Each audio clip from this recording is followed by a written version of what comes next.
Good morning छात्रों, sorry, good evening छात्रों। मैं आपका व्यवसायिक शिक्षक दीपक सिंह। और ये टेलीविज़न आपका पेपर 4, सॉरी 5।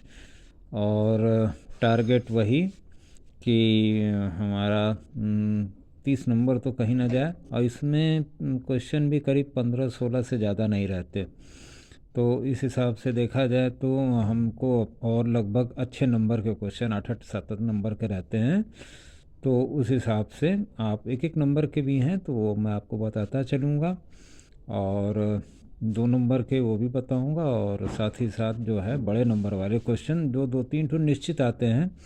और उनको अगर आप एक तरह से दिमाग में रख लेते हैं तो आधा मतलब 60 में ही हमको 20 तो पास है हमारा, और 30 मान लीजिए। और हर क्वेश्चन अटेम्प्ट किए तो 40 से नीचे लगभग टेक्निकल पेपर हैं, 40 से नीचे लगभग कोई नहीं पाता है। और कापियाँ भी ये प्रैक्टिकल चीज़ है, इसलिए इसमें जो आपने लिखा वो सही रहेगा। तो यही आपको इसमें हम आपको आज टेलीविज़न में, तो टेलीविज़न का मतलब टीवी एक ऐसी युक्ति है जिसका कान में लगा लें सहायता से जो है ध्वनि के साथ चित्र और दृश्यों को हम दूर स्थानों पर प्रेषित करना, मतलब ट्रांसमीटर। तो जो बनारस में बैठा है या हम ही मोबाइल में बोल रहे हैं तो ट्रांसमिट कर रहे हैं, और फिर उसको वहाँ पर अधिग्रहण किया जाए। जैसे फिर आप लोग वीडियो देखते हैं तो उसको वो अभिग्रहण किया जाता है। तो टेलीविज़न का सिद्धांत यही हुआ कि किसी चित्र अथवा दृश्य है आपका, उसको परावर्तित प्रकाश तरंगों को, उससे जो आपकी परावर्तित प्रकाश तरंगे हैं उनको विद्युत सेल द्वारा विद्युत तरंग में बदल देते हैं। मतलब परावर्तित प्रकाश तरंग है आपकी, विद्युत सेल द्वारा विद्युत तरंग में बदल दीजिए उसको। और हाई आवृत्ति, मतलब आप जानते हैं फ्रीक्वेंसी की वाहक तरंगें, कैरियर वेव, जैसे ट्रक आपका 8 चक्का 9 चक्का 10 चक्का, खैर कैरियर वेव समझिए इसको, उसके साथ मॉड्यूलेट करिए। मॉड्यूलेट करने का मतलब उसमें साउंड का भी है और वीडियो सिग्नल भी है। भाई कैरियर है, ट्रक है आपका, तो उसमें कई तरह के सामान रहेंगे, तो इसमें ऑडियो वीडियो रहेगा। तो ऑडियो वीडियो को आप करना जो है उसमें मॉड्यूल मिलाना, मिक्स करना, इसी को मॉड्यूलेशन कहते हैं। यही मॉड्यूलेट करके फिर दूसरे दूर स्थानों के लिए ट्रांसमिट कर दिया जाता है। तो इस तरह से टीवी का इसी और जहाँ पर ग्राही आपका स्टेशन होगा, मान लीजिए बनारस, वो उसको रिसीव करेगा विद्युत तरंग को, और उस तरंग से पुनः प्रकाश तरंगों में उसको बदल कर और फिर आपके पर्दे पर दिखा दिया जाता है। ये एंटीना से भी आप आजकल घर में भी कर रहे हैं, अब तो डिश टीवी भी है। खैर, ये 2 प्रकार के होते हैं। एक तो रिसीवर हो गया जहाँ से आप बोल रहे हैं, सॉरी ट्रांसमीटर, जहाँ से आप ट्रांसमिट कर रहे हैं, आप न्यूज़ वगैरह पढ़ रहे हैं। और दूसरा हो गया आपका ग्राही। ग्राही मतलब रिसीवर। तो इसी के सिद्धांत को हमको इसमें पढ़ना है। तो टेलीविज़न का परिचय अगर हम बड़ी दूसरी किताब से भी देखें, इसमें भी वही लगभग चीज़ है। एक एक नंबर वाली चीज़ें आ जाती हैं कि इसका आविष्कार किसने किया। तो J.L. बेयर्ड 1936 में, और ये जो है पहला BBC लंदन से इसका 1936 में प्रसारण भी हुआ था। और आविष्कार जो है, आविष्कारक J.L. बेयर्ड साहब। और चलचित्र का सिद्धांत अगर आपसे पूछे तो एक लाइन का है कि यदि किसी गतिमान वस्तु के चित्र 16 या 24 चित्र प्रति सेकंड की दर से खींचे जाएं और उनको प्रदर्शित किया जाए तो वह चित्र जो है गतिमान दिखाई देने लगती है। तो टेलीविज़न इसी सिद्धांत पे काम करता है। और एक बड़ा अच्छा इस पर सवाल और उठता है कि इसका ब्लॉक डायग्राम बना दीजिए और उसको समझा दीजिए। ये 8 नंबर का क्वेश्चन जरूर आता है रिसीवर का, जो आप घर में टेलीविज़न रखे हुए हैं तो उसका ज़रूर पूछता है ये। तो ये बड़े ध्यान से आप इसमें देखिए, ज़्यादा बक्से नहीं बने हुए हैं, 4 बक्से इधर दिखाई दे रहे हैं और 3 इधर और 3 और 1 के ऊपर, ऐसे समझिए। यहाँ आपका एंटीना लगा है और यहाँ से एक बक्सा आया तो RF ट्यूनर है। तो ये ट्यूनर का काम क्या है कि इसके अंदर वही आपका जो साउंड का मिक्सिंग करना, ऑडियो, मतलब एक तरह से ट्रक वाला सारा काम इसके अंदर, ऑडियो और वीडियो सिग्नल को मिक्स करना और लोकल ऑक्सीलेटर वाला काम करना, ये इसके अंदर होगा। फिर यहाँ से ये IF इंटरमीडिएट फ्रिक्वेंसी एम्पलीफायर में जाएगा। तो इंटरमीडिएट फ्रिक्वेंसी एम्पलीफायर क्या होगा कि इस सिग्नल को, मान लीजिए कमज़ोर सिग्नल आ रहा है तो उस सिग्नल को एम्पलीफाई कर देगा, बड़ा कर देगा। ट्रांजिस्टर आपको मैंने पढ़ाया चौथे पेपर में, तो वो एम्पलीफाई कर देगा। और फिर नीचे से आपका रेक्टिफायर लगा हुआ है, तो ये रेक्टिफायर इसको जो है, ये रेक्टिफायर सेक्शन इसके साथ जुड़ा है, जो इसको आगे यहाँ से DC वगैरह करके आगे बढ़ा के आपको वीडियो डिटेक्टर को देगा। अब वीडियो डिटेक्टर का मतलब वीडियो को खोजना। तो वीडियो का डिटेक्टर वो वीडियो को खोजेगा तो वीडियो वाले सिग्नल की तरफ दे देगा, और जिसको बाएं जाना है ऑडियो वाला ऑडियो दे देगा। देखिए साउंड सेक्शन हो गया। साउंड सेक्शन में 2 ठो बक्सा हैं, साउंड IF एंड डिटेक्टर, मतलब इंटरमीडिएट फ्रिक्वेंसी वाला, और डिटेक्टर माने खोजने वाला। एक ठो एम्पलीफायर लगा दिया, ऑटोमेट जो है AF एम्पलीफायर लगा दिया, और एक स्पीकर लगा दिया, अपने लाउड स्पीकर कह लीजिए चाहे स्पीकर कह लीजिए। तो ये सेक्शन इधर इतना हो गया आपका। अब इधर में आ जाइए आप, तो देख लीजिए यहाँ भी आएंगे तो वीडियो एम्पलीफायर पहले देंगे, तो पहले भैया उसको एम्पलीफाई करके और सीधे पिक्चर ट्यूब पर दे दो। अब पिक्चर ट्यूब को गर्म करना है, तो अब गर्म करना है तो किससे करेंगे हम, तो बहुत बढ़िया इंपॉर्टेंट पूछता भी है, EHT क्या है, एक्स्ट्रा हाई टेंशन ट्रांसफार्मर। ये बहुत हाई वोल्टेज प्रोड्यूस करता है, तभी पिक्चर ट्यूब आपकी गर्म होती है, चमकती है। और इसके साथ जो है एक लगा रहता है, यहाँ यहीं से लग जाता है वीडियो से, इसको सिंक्रोनाइज करके सर्किट को, मतलब सिंक्रोनाइजेशन करके, और तब EHT को देता है और इसको भी देता है, दोनों को, तब इस पर जाके आपका पिक्चर बनती है। तो ये इनका काम हुआ। तो ये हीटिंग के लिए वीडियो एम्पलीफायर आपका जो है वीडियो सिग्नल को बड़ा करके, और जो है पिक्चर ट्यूब को देना, वीडियो डिटेक्टर का काम ऑडियो वीडियो को अलग कर देना, यही लिखना है इसके अंदर आपको।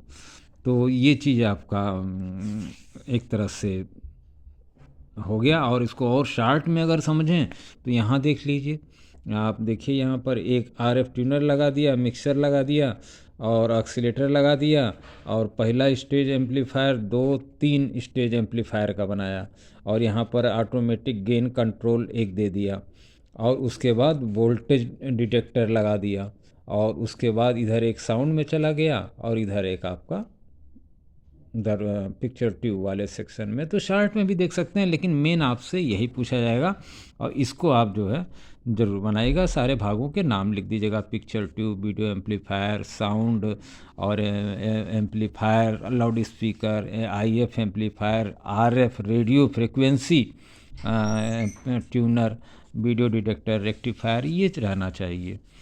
और उसके बाद आपसे कुछ चीज़ें इसमें पूछता है, फुल फॉर्म, जैसे साउंड सेक्शन। साउंड सेक्शन को बहुत आराम से समझ सकते हैं, क्योंकि साउंड में क्या है, ये भी पूछ देता है इसका ब्लॉक डायग्राम बना दीजिए, ये भी 4 नंबर का, और बनाना सिर्फ इतना ही है आपको। तो इसमें करना क्या है, इनपुट में आपने दिया वीडियो डिटेक्टर, साउंड वाले में वही जो आपको हमने 2 डिब्बे में बनाया है, तो उसमें यहाँ 4 डिब्बे में बना दिया। क्या होगा भाई, साउंड में IF इंटरमीडिएट फ्रिक्वेंसी से एम्पलीफाई करेगा, और लिमिटर जो है, लिमिटर का काम क्या है भैया, ये जो है मतलब उसका एम्पलीट्यूड को परिवर्तित करती है, जैसे ऐसे ऐसे है, उसको जो है एम्पलीट्यूड को एक तरह से लिमिट में करती है। और डिस्क्रिमिनेटर क्या है भैया, तो ये इसे भी AF को ही आप डिस्क्रिमिनेटर करिए कह सकते हैं, और AF जो है रेडियो फ्रिक्वेंसी को अलग कर देता है इसके अंदर से, तो ये AF आपका डिस्क्रिमिनेटर कहलाता है। और अब वो AF जो है आपका ड्राइवर एम्पलीफायर में जाता है, और ड्राइवर एम्पलीफायर से फिर आउटपुट AF वही आउटपुट एम्पलीफायर में जाता है, फिर लाउड स्पीकर में, मतलब लाउड स्पीकर या स्पीकर जो कह लीजिए। तो ये आपका हुआ, कै खंड हुए, 1 2 3 4 5। तो लिमिटर का काम जान ही गया, सारी सिग्नल को एक लिमिट में कर देना। डिस्क्रिमिनेटर का काम वही जो आपको मतलब आपका देखिए क्या भूल जाते हैं इसको कि मॉड्यूलेशन करना और मतलब इसके अंदर आरएफ को अलग कर देना, आरएफ सिग्नल को, सॉरी एएफ सिग्नल को अलग कर, मतलब सही करना, और आरएफ सिग्नल को अलग कर देना, रेडियो फ्रिक्वेंसी सिग्नल को अलग कर देना, और एएफ को सिग्नल को आगे बढ़ा देना, और आगे बढ़ा के फिर ड्राइवर और फिर आउटपुट करके फिर उसको। तो ये ज़रूर पूछता है आपसे 5-8 नंबर का। 2 सवाल तो हो गए, समझ लीजिए एक तरह से निश्चित आने वाले सवाल हुए। और अब ईएसटी आपका क्या है। सिंक आप लोगों ने नाम सुना होगा, एलईडी बल्ब के नीचे लगा रहता है एक,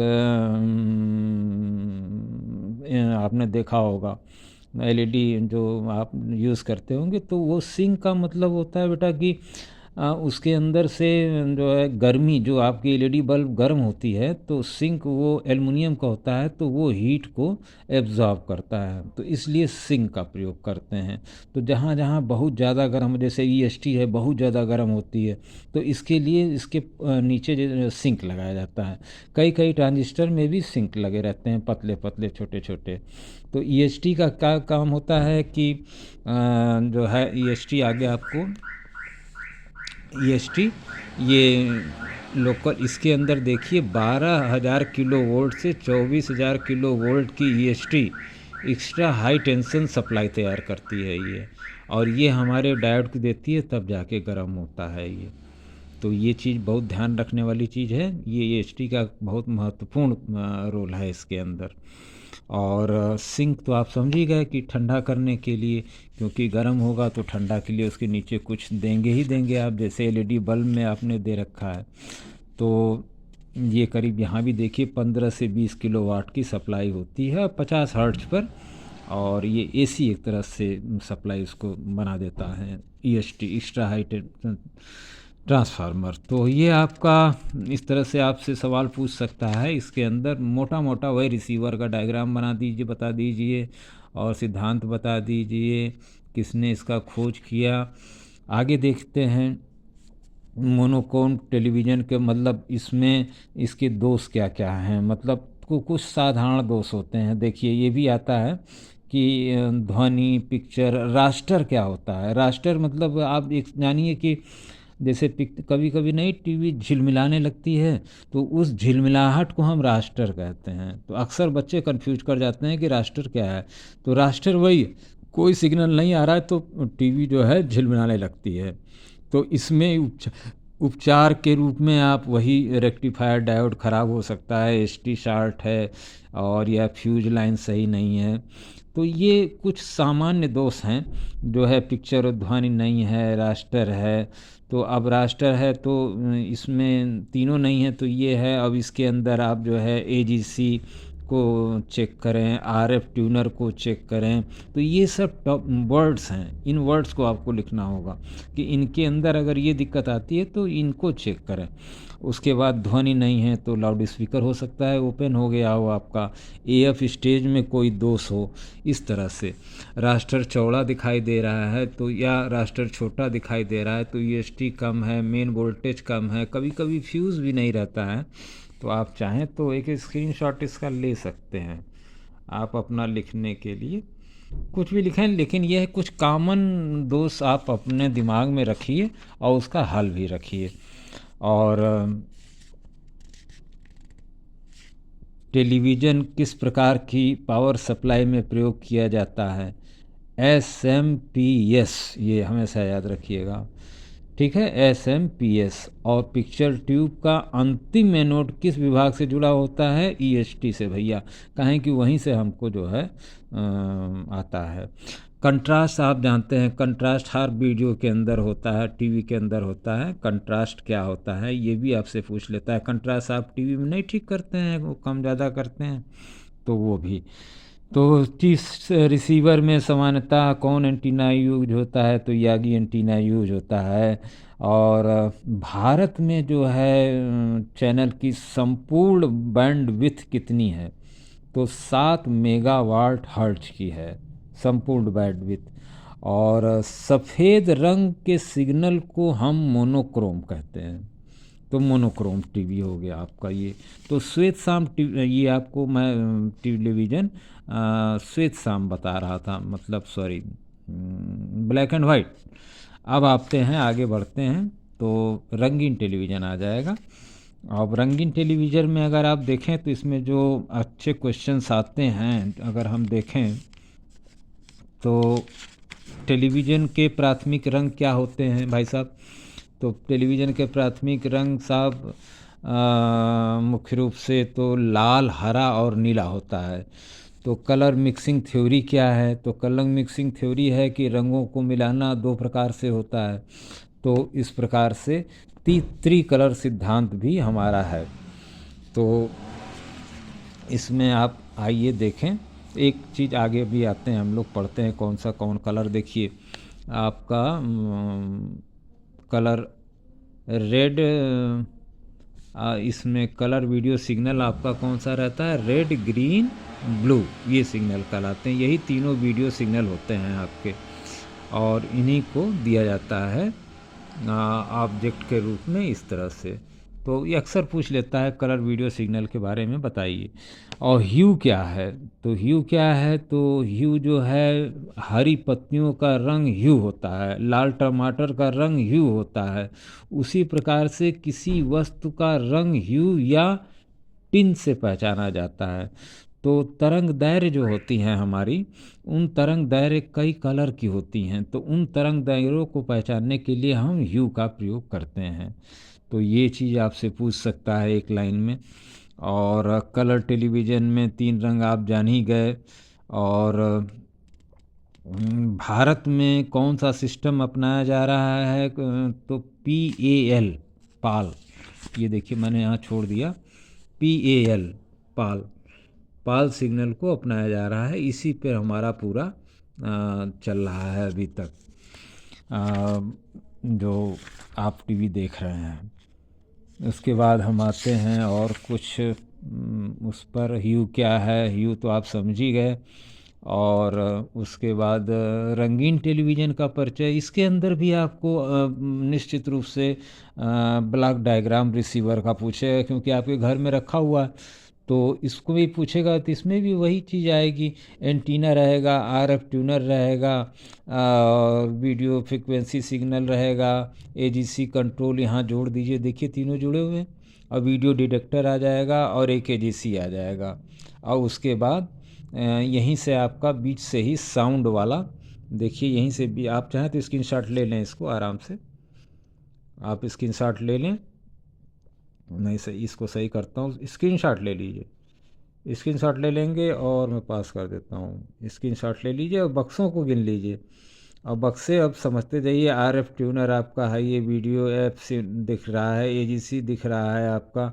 और यहीं से आपका ऊपर उठा के साउंड वाले भाग को लेके चल, जैसे नाली खेत की आप बनाते हैं ना, उसी तरह से सर्किट है ये आप खींच के उधर लेके चले गए साउंड वाले, मतलब धान के खेत में साउंड वाला चला गया। तो साउंड वाले में क्या हुआ? IF फ्रिक्वेंसी वो आगे हमने बताया ही आपको। ऑडियो एम्पलीफायर लगा के लाउड स्पीकर दे दीजिए। और उसके बाद फिर आपका वीडियो वाले सेक्शन में रंगीन है, तो इसके अंदर थोड़ा सा हमारा वीडियो डिटेक्टर AGC क्या होता है? ऑटोमेटिक गेन कंट्रोल, ये इसमें आता है आपके। ये पता नहीं क्यों हिल जा रहा है। और वीडियो एम्पलीफायर इसके आगे आप लगा देंगे। और फिर वही सिंक्रोनाइजिंग करके EST करके, सिंक्रोनाइज़र EST लगा के आप जो है इसके एक एनोड को दे देंगे। और वीडियो एम्पलीफायर से सीधे आपका एक सिग्नल यहाँ आ जाएगा। और एक वीडियो एम्पलीफायर से ये अलग से, क्योंकि कलर सिंक्रोनाइज करना होता है, तो कलर सिंक्रोनाइज वीडियो, वहाँ तो ब्लैक एंड वाइट था तो वहाँ हमको ज़रूरत नहीं थी, लेकिन यहाँ 2 बक्सों की ज़रूरत पड़ेगी। क्रोमा कहते हैं, आजकल टेलीविज़न का नाम भी क्रोमा आप सुनते होंगे।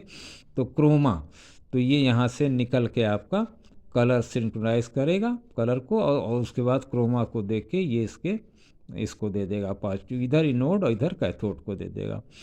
तो इस प्रकार से आपको पिक्चर दिखने लगेगी। और ये अक्सर पूछता है, इसको आप खींच लीजिए, ये रिसीवर का डायग्राम ज़रूर आपको, आप बनाइएगा, ज़रूर आएगा, निश्चित आएगा।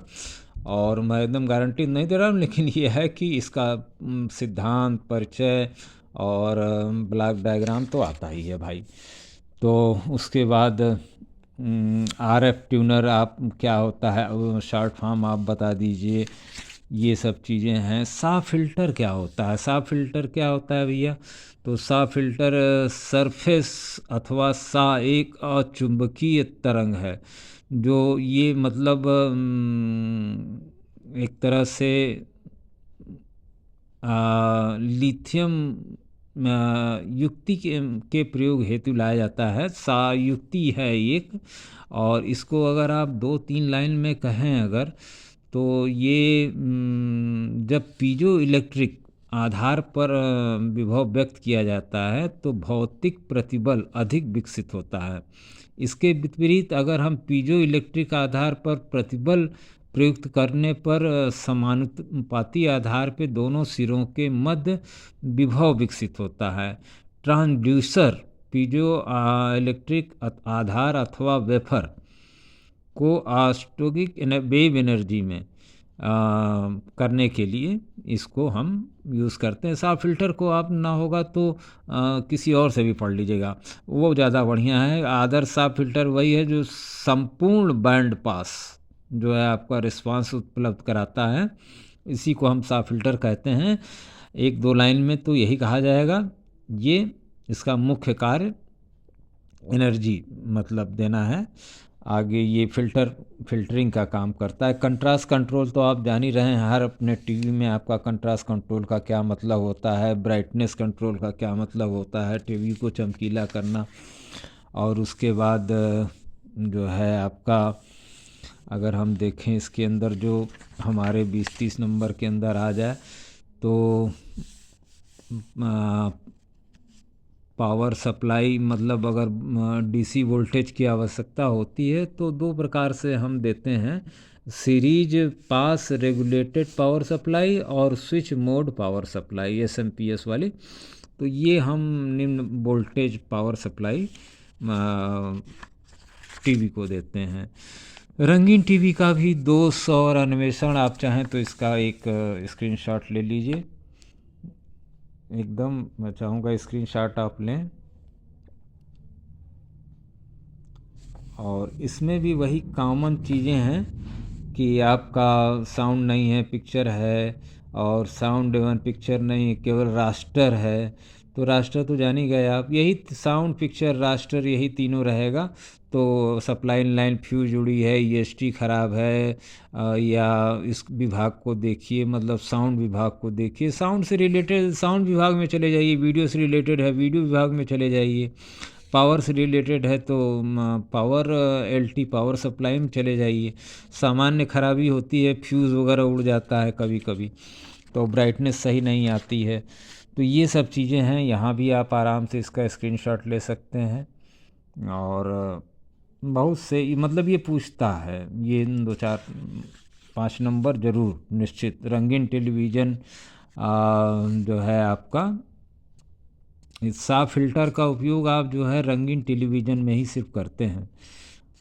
और इसकी कैरियर फ्रिक्वेंसी जो होती है रंगीन टेलीविज़न रिसीवर में लगभग 4.43 मेगाहर्ट्ज होती है। देखिए यहाँ लिखा हुआ है 4.43 मेगाहर्ट्ज की होती है। तो 1-1, 2-2 नंबर के सवाल हैं। और इस तरह का रिमोट कंट्रोल की सामान्य जानकारी। रिमोट कंट्रोल आप जानते ही हैं, रिमोट कंट्रोल का विशेष सर्किट अगर आपसे पूछ लिया तो देखिए यहाँ पर आराम से बना हुआ है रिमोट। ये देखिए ये वॉल्यूम, कलर, ट्यूनर और इलेक्ट्रॉनिक कंट्रोल सर्किट उसके अंदर रहती है रिमोट के बाहर, और बाहर रिसीवर ट्रांसड्यूसर सर्किट लगी रहती है। और इसके बाद यहीं से आप दबाते हैं तो यहाँ से ये सिग्नल निकल के आगे बढ़ता है। तो ये आपका 3 ही सेक्शन है इसके, तो रिमोट कंट्रोल पर। तो ये ऑटोमेटिक फाइन ट्यूनिंग जो है उस पर ये आधारित है, और ये टच से आपका चलता है। तो ये भी एक तरह से आपका रिसीवर है। और इसकी सामान्य जानकारी में आप इतना ही जानें कि इसमें 2 प्रकार के सिग्नल प्रयोग किए जाते हैं, 34 kilo hertz 54 kilo hertz frequency की, से 34 से 54 का। और एक infrared wave, I R wave लिखा है तो समझ लीजिए इंफ्रारेड वेव का उपयोग जो है इसके अंदर होता है। तो इस तरह का रिमोट कंट्रोल आपके पास होगा भी। और उस प्रकार आप और आगे बढ़ें तो बूस्टर के बारे में तो आप जानते ही हैं, बूस्टर का काम क्या है। बूस्टर आजकल आप लोग पीते भी हैं, तो बूस्टर का काम वही है, वो एंटीना और टीवी के बीच में लगाया जाता है बूस्टर। और उसका काम रहता है सिग्नल कमज़ोर आ रहा है तो उसको मजबूत कर देना। तो बूस्टर का कार्य यही है। ये प्रैक्टिकल भी है, देखिए यहाँ पर आपको चित्र बना के दिखाया भी है। एंटीना है और यहाँ बूस्टर है। आप भी एक चित्र बना दीजिएगा, 1 नंबर 2 नंबर ज़्यादा मिल जाएगा। तो इस तरह से आप ये भी चित्र बना सकते हैं। बूस्टर का कार्य क्या हुआ, प्रैक्टिकल भी आपका है ये, तो इसको बना देंगे तो और अच्छा नंबर मिल जाएगा। चित्र आप आराम से देख लीजिए, स्क्रीनशॉट ले लीजिए, और स्क्रीनशॉट इसका आप ले सकते हैं, इसका ले सकते हैं। तो इसको चित्र बना के, और बूस्टर का मतलब वही हुआ कि आपका वो कर देता है, सिग्नल को एम्पलीफाई करता है। मान लीजिए एंटीना से कमज़ोर सिग्नल आ रहा है तो उसको एम्पलीफाई करना मतलब बड़ा कर देना। अब उसके बाद इसके अंदर जो वायर भी यूज होते हैं वो इस तरह के होते हैं, लूप वायर होते हैं। ये आपका इसी तरह के वायर रहते हैं एंटीना से जुड़े हुए। तो इसको मैच भी करना चाहिए, ज़्यादा दूरी नहीं रहनी चाहिए बूस्टर की। और इसकी बूस्टर की देखिए बहुत कम दूरी है, ये कम दूरी पर लगाना चाहिए इसको। फिर यहाँ से तार से आप इसको ले जाएं। तो आगे हम बढ़ें तो केबल टेलीविज़न आ गया आपका। ये भी 1984 में आरंभ हुआ। वीसीआर का ज़माना था उस समय, खैर। और ये आपका इसमें से नहीं, कम्युनिटी एंटीना टीवी, ये भी CATV का फुल फॉर्म पूछ देता है, तो कम्युनिटी एंटीना टेलीविज़न। ये मतलब बड़े बड़े शहरों में काम होते थे। जैसे पहले नहीं लोग तार लगा के आसपास अपना घर के लोकल कर लेते थे, तो वो कम्युनिटी का अपने लोग, कम्युनिटी मतलब एक अपना एरिया का मतलब एरिया के लिए। और केबल टीवी में लगने वाले पुर्जे अक्सर पूछ देता है। तो मान लीजिए आप, आजकल तो बहुत हो गया लेकिन फिर भी देखिए सब में एक ही चीज़ तो रहेगी ही। और उसमें पावर डिवाइडर रहता है, फ्रीक्वेंसी रिस्पांस रहता है, मल्टीमीटर वगैरह रहता है। तो बहुत चीज़ें इसमें लगती हैं। बुलेट एम्पलीफायर भी होता है इसके अंदर लगने वाला। तो केबल टेलीविज़न में लगने वाले पुर्जों के बारे में तो वही पावर डिवाइडर, बुलेट एम्पलीफायर, और ये बहुत इम्पॉर्टेंट है। और RF मॉड्यूलेटर, ये 3 को आप लिखेंगे बहुत हो जाएगा। और एक कंबाइनर मान लीजिए, उसका कोएक्सियल केबल भी चाहिए आपकी। तो केबल टीवी में यही सब आप लोगों ने देखा होगा। ये कोएक्सियल टीवी देखिए, पहले कितना बढ़िया इंसुलेशन किया है, फिर इंसुलेशन हुआ है। ये आजकल इलेक्ट्रिकल में आप लोग देख रहे होंगे। और उसके बाद फिर मैंने एक वीडियो बना के डाला भी है। और एक उसके बाद उसके इंसुलेशन के बाद तब जाके अंदर कॉपर का वायर होता है। तो इतना इंसुलेशन करके तब ये वायर बनाया जाता है। तो इसमें मैंने पुराने वीडियोस में भी आप देखेंगे केबल वगैरह में तो पा जाएंगे। और टेलीविज़न मरम्मत के लिए आवश्यक उपकरण आपसे पूछ लेगा, तो मल्टीमीटर वगैरह तो आप जानते हैं। वैसे देखिए यहाँ पर एक चीज़ है, परीक्षण यंत्र पूछ रहा है आपसे कि टेलीविज़न का परीक्षण कैसे करेंगे, कि ये ख़राब है कि सही है। तो परीक्षण यंत्र अलग होते हैं और मरम्मत यंत्र अलग होते हैं। तो परीक्षण यंत्र अगर आपसे पूछता है तो आप सीधे देखिए, 13 नाम लिखे हुए हैं, आप आराम से याद करिए। और pattern generator, impedance bridge, oscilloscope, voltage stabiliser चाहिए, ट्रांजिस्टर टेस्टर चाहिए, मल्टीमीटर चाहिए, डिजिटल वोल्ट मीटर चाहिए, सिग्नल जनरेटर चाहिए, वाल्व टेस्टर चाहिए, पीएच मीटर चाहिए। तो ये आप चाहें तो स्क्रीनशॉट में ले लीजिए। ये अक्सर पूछता है कि परीक्षण के लिए आप कौन कौन से यंत्र यूज करते हैं टेलीविज़न मरम्मत के लिए, क्योंकि दुकान मान लीजिए खोलना पड़े या काम करना पड़े, नौकरी करना पड़े, दोनों दशा में। तो उसके बाद ये आपसे पूछता है। और एक आपसे ये सिग्नल जनरेटर क्या होता है। सिग्नल जनरेटर का परिचय आप जान लीजिए। मॉड्यूलेटेड तथा अनमॉड्यूलेटेड प्रकार का आरएफ सिग्नल पैदा करने वाले यंत्र को हम सर्विस ऑसिलेटर लगभग सभी के पास होता है। और इसकी संरचना में ब्लॉक डायग्राम आगे आपको दिखाया भी गया है। देखिए, आरएफ ऑसिलेटर हम लेते हैं और यहाँ मॉड्यूलेटर है। छोड़िए, अगर नहीं भी कर पा रहे हैं तो आप इतना लिखिएगा, सिग्नल जनरेटर और सर्विस ऑसिलेटर कहलाता है। इसके अंदर कई चीज़ें रहती हैं, एएफ ऑसिलेटर और ड्राइवर एम्पलीफायर, आउटपुट एम्पलीफायर, और मॉड्यूलेट करता है ये सिग्नल जनरेटर। पैटर्न जनरेटर क्या है, तो पैटर्न जनरेटर जो है इसका मुख्य रूप से काम यही है कि यह पैटर्न जनरेटर कैरियर फ्रिक्वेंसी का एम्पलीट्यूड, मतलब कैरियर फ्रिक्वेंसी जो आपकी ट्रक है उसको वीडियो पैटर्न सिग्नल तैयार करता है। उसका ये 3 प्रकार का तैयार करता है, एक हॉरिजॉन्टल, वर्टिकल और क्रॉस, जैसे यहाँ दिखाया है आपको। तो ये पैटर्न जनरेटर रहता है, तभी आपका टीवी में सारे चित्र जो है साफ साफ आते हैं। तो ये 3 प्रकार का जो है काम करता है आपका पैटर्न जनरेटर। अब आगे वोल्टेज स्टेबलाइजर के बारे में तो आप लोग सभी लोग जानते हैं कि इसका काम है वोल्टेज स्टेबलाइजर, जैसा नाम वैसा काम, वोल्टेज को स्टेबलाइजर तो बढ़ाना घटाना। तो ये 2 प्रकार का होता है, एक हाथ से भी आप करते हैं, एक ऑटोमेटिक भी होता है। उसके बाद आपका ट्रांजिस्टर को जो है पीएच मीटर, देखिए एक चीज़ अक्सर पूछ लेता है, पीएच मीटर ये पानी का होता है फिर भी, तो पीएच मीटर का आप जान लीजिए कि एक पीएच का मान 7 होना चाहिए, जैसे मिट्टी वगैरह हमारी होती है 7 होना चाहिए। तो 0 से 7 को अम्ल कहेंगे। अगर आपका पीएच मीटर बताता है, घर में आते होंगे लोग ना टीडीएस मेजर करने, पीएच मेजर करने, तो 0 से 7 है तो आपका पानी अम्लीय है, और 7 से 14 है तो वह क्षार होता है। तो 7 तक का पानी हम लोग को पीना चाहिए, न्यूट्रल पानी। और उसके अंदर में भी वही सब सवाल आएंगे। अब मरम्मत के लिए आपका बताइए, तो मरम्मत के लिए देखिए, दुकान तो वही जगह खोलिए जहाँ पर पूछता है कि दुकान कैसी जगह खोला जाए। देखिए, टेलीविज़न मरम्मत की दुकान की स्थापना के लिए ध्यान देने योग्य बात, तो कहाँ दुकान, कोई भी दुकान XYZ, नौकरी भी दुकान भी, तो वही की मतलब वहाँ जो चीज़ दुकान में है वही नौकरी में है, वही हर चीज़ में है। अब दुकान ऐसी जगह हो, नौकरी ऐसी जगह हो, मतलब अगर मैं दोनों लेके कहूँ, दुकान ही लेके कहता हूँ, जाओ जहाँ पर अधिकतम लोगों का आना जाना हो, दुकान पहुँचने का रास्ता साफ हो, नाम सही सही लिखा हो, आसपास उसके जो है मतलब सिनेमा हॉल वगैरह हो, फर्नीचर वगैरह अच्छा हो, सुंदर हो दुकान में, मतलब ध्यान देने योग्य बातें यही रहती हैं जो आप सोच सकते हैं, सब जानते हैं।